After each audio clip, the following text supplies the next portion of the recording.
So I try to set up my planner about every quarter, clear it out, make sure it's all up to date, and move forward. And it just felt like a waste of time.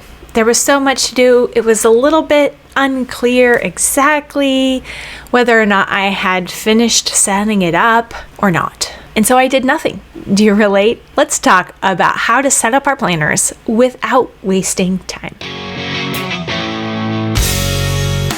If you bullet journal, then there's all the fancy templates and charts and lists that you can set up with the right color pen, and don't forget the index, and maybe a sticker goes there. Starting out a planner can seem like a daunting task and maybe even a waste of time. But if we let the setup get in our way of actually getting started with a planner, we will just keep scrambling and feeling scattered, and that's not what we want either.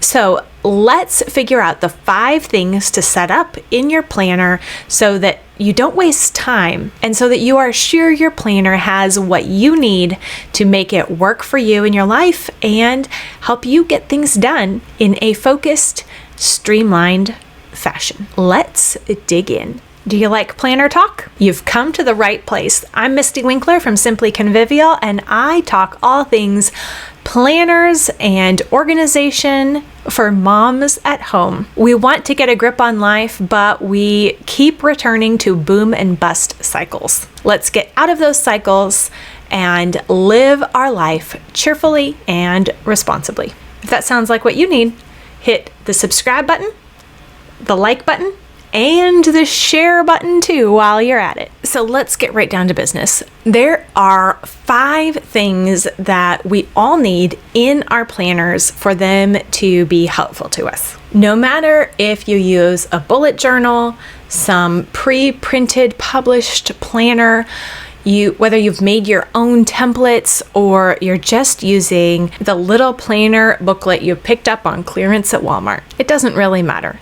What matters is that you have a place to keep certain information at your fingertips, that you write things down there and look at it throughout the day. But to get set up and to get started using that planner, we need to know what's really worth our time, because we tend to get distracted with the washi tape, the colors, the stickers, the formatting, and trying to piece it all together perfectly so that we can start off on the right foot. But when we do that, we are actually preventing ourselves from getting started at all. What we need is a streamlined, straightforward set of things in our planner so that we can just get going using it every day. First, set up a list of your current projects. This might be 1 page on your clipboard. It might be a back of the page of a planner. It could be a tabbed section in a binder.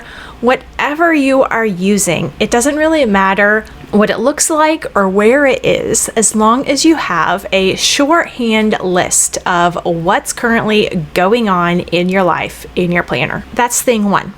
Thing 2 is you need to have some form of accurate, complete calendar. Now, I do keep a paper planner, but my paper planner does not contain my calendar. Yours might. It doesn't matter whether it is a calendar that you keep in your planner or whether you use a paper planner plus a digital calendar like I do. What matters is that you have a calendar that you always have with you and that you keep up to date and accurate all the time. I have other videos all about calendars and making those accurate and complete and workable, so we won't get too much into that right now. But when you are setting up your first planner or a new planner, you need to be sure that whether it's in that planner or not, you have an accurate calendar at your fingertips at all times. So your calendar is thing 2. Thing 3 is that you need a set of lists to manage your week. Now, that's a pretty vague requirement. I'm not going to tell you exactly what lists you need to manage your week because it's different for each one of us. But we need some page of our planner that gives us the weekly view of our responsibilities.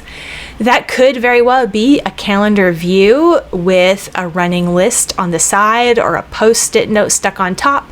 It could be a blank page on a clipboard, in a binder, or in a bullet journal. But whatever it is, you're going to set up a weekly view for yourself where you can track what's happening, what you need to remember, maybe some habits that you are trying to build and track, and of course, the things that need to happen this week, those tasks that you need to accomplish. So thing 3 is a weekly view, week at a glance page or spread. You're going to set one of those up each and every week during your weekly review. So you don't need to set up your planner by planning out all your weeks in advance.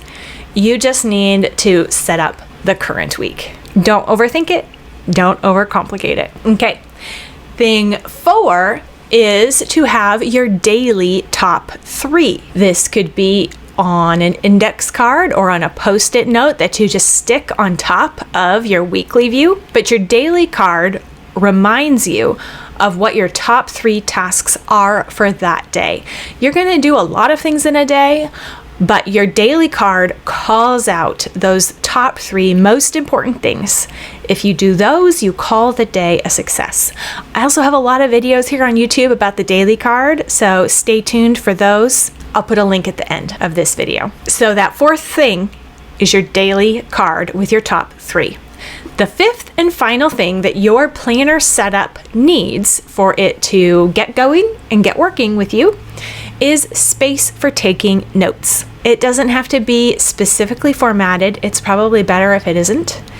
It doesn't have to be notes that you're required to take every day like a journal, but you just need some space in your planner for writing things down because there's going to be information that you're going to need to keep, and your planner is the place where it can belong, at least for now. So you want to have space reserved for just writing notes. If your planner has these 5 things, a list of current projects, an up-to-date calendar, a weekly view page, a daily top 3, and space for taking notes, you are ready to go with your planner.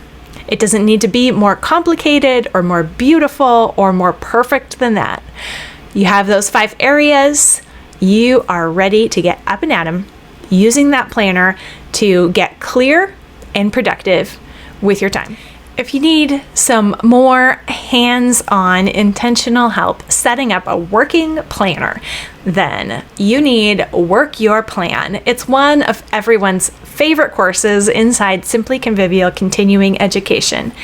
12 modules walk you through all the pieces that your personal and home system needs to keep the information flowing and findable. Work Your Plan will teach you how to set up your plan, work your plan, roll with the punches, and do the right next thing, which is really what having a plan or a planner is all about. Go to simplyconvivial.com and click the green enroll button, or check out the link at the bottom of the post to find out more about Simply Convivial Continuing Education and how to end your boom and bust cycle, beat overwhelm and perfectionism, and get a grip on life by repenting, rejoicing on repeat.